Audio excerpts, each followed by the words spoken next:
Thank you all for joining us for our SICSS-Howard Mathematica Funded Alumni Research in Progress Roundtable.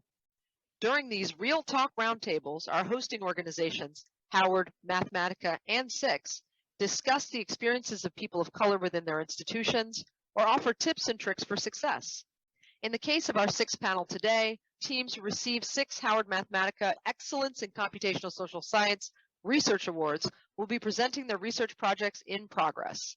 They are PhD students, early career faculty, and postdocs who attended SICSS-Howard Mathematica site and were successful in getting funding.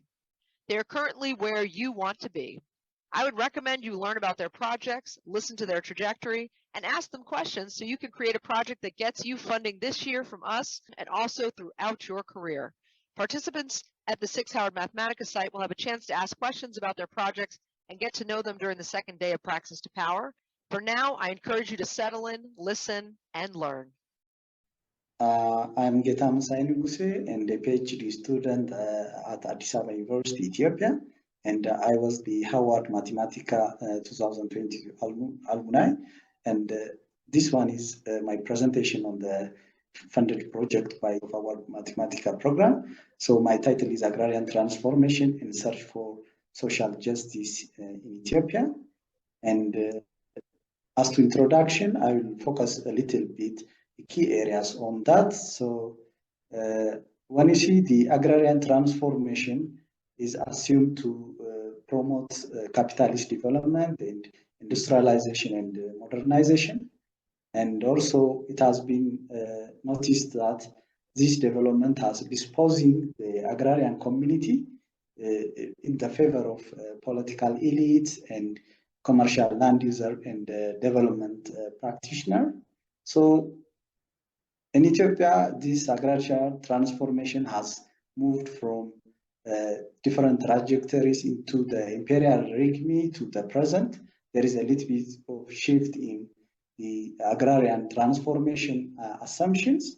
So because of that, there is in the global research, there is a movement which is research and also a movement. It is an emancipatory politics is emerged due to the injustice and exclusion of in agriculture and food production, especially the small household, the small farmer, smallholders. So food security and about the land rights with regard to gender also become a concern. Not only that, but also labor become the issue. So the theories and the concept to my research project is that what it is assumed that the transfer of land property rights has promoted a dramatic change in agriculture production and structure, and it is affecting the food safety and food security. However, there is a growing debate that this transfer of land or agrarian transformation is creating an economic opportunity for the rural people. There is some debate on that. So social justice movement has been growing in the world, and also this social movement is challenging the donors and also the capitalists of this multinational corporation. So there is a need for understanding, widening the scope and methodology of land grab to suggest alternative food security strategies, especially to the countries, the least developing countries. So protecting the land rights of indigenous people using legal framework and international human rights law is also unrealistic. So new legal strategies are needed. So it is a need for a transparency of land deal and benefits. So land grab is highly affected when it comes to Ethiopia, the lowland pastorals in Ethiopia, and land right and food security and labor justice become the issue, and community resistance also growing, and also women and indigenous minority land right in Ethiopia also challenged because of the customary ethnic federal as a system. So even the federal and regional jurisdiction about the inviting investors and working in harmony with investors also under question. So land grabbing law and pastoral might treat ethnic federalism combined with the ratio of market liberalization. So the agriculture extension system also in the country is a top-down, and so the balance of power is favor peasantry become unrealistic in a rural setting. So women has been discouraged due to land certification and male-centric perception of farming. So independent women organization at local level is needed now. So productivity across gender is different. Even when you see the, women's involvement in agriculture, the productivity across women and men is very different. So what is the issue that if the woman is provided the resource, it will be, the gap will be minimized. So male dominated, even the extension system is male dominated, and women has been tipped for high workload and also poor resource ownership and decision making.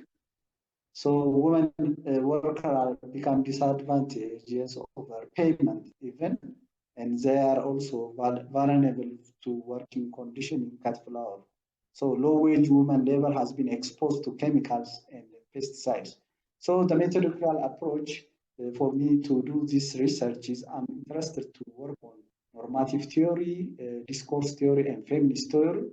When it comes to normative theory, I'm interested to know how the actors in this agriculture, agrarian transformation system, the farmer, the government, the private sector, civil society, and the science, how they are operate.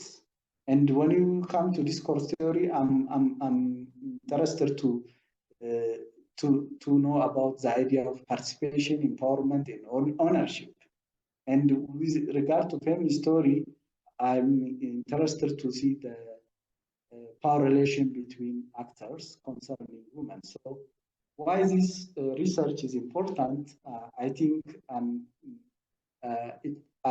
this research will provide alternative food security strategies and also tip institutions that endorse labor justice, because our idea is that big mega scale commercial farm addresses food security, but this has not been well seen, and there is no empirical data on that. So this research is giving that there will be an alternative food security strategies, and also there will be an institution, there might be an institution that endorse labor justice, and also enable agrarian organization to promote land and gender rights. So this research will be more of a participatory and emancipatory research. Also, it will give option to policymakers on food security, labor justice, land and gender rights through grounding knowledge and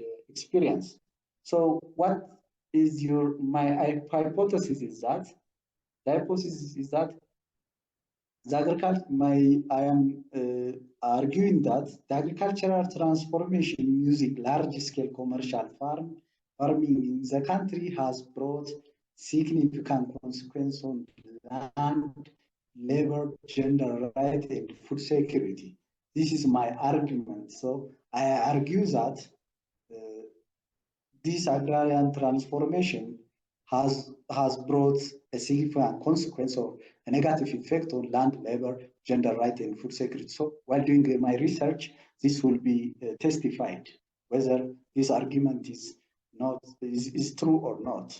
So what data I'm going to collect that using ethnographic method, I will collect information about the pattern of behavior, language, and action of this agrarian community, and as well as the civil society and also the agrarian other actors behavior, patterns, and language, and their action will be examined.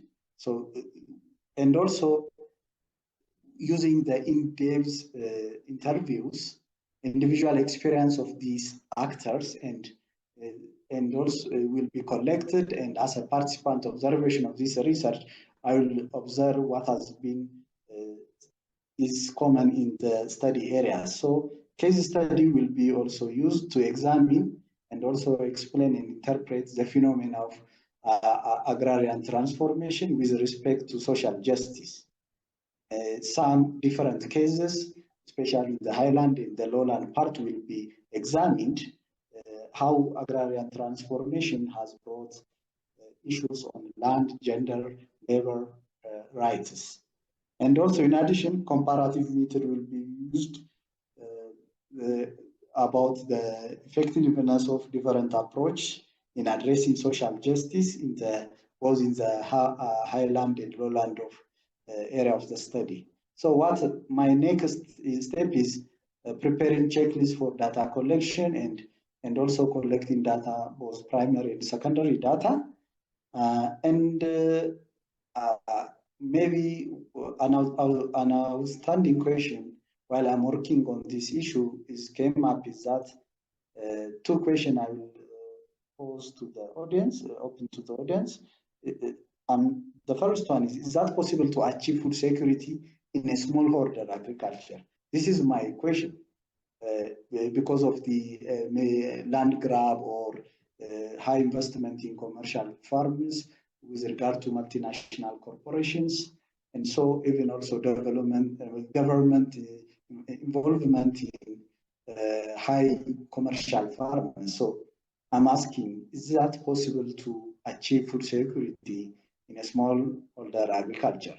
The second one is, can the agrarian community mobilization and organization influence policymaker? For example, in Ethiopia, more than 80% of the farmers, more than 80% of the population is farmer. Their livelihood is farming. So with only 20% of the other segment of the population, with considering the political elite, the educated one, the bureaucrat, and the business women and men. So can this huge number of population as a farmer can influence and push become their issue become a center politics, or they can influence policymakers? So as to post-mortem and as to now, I'm hopeful that I will do the research, but what challenge I will be facing is that is about financial limitation, because this the study will be moved to the periphery of the country, so even bordering to South Sudan, some parts, and also the Sudan.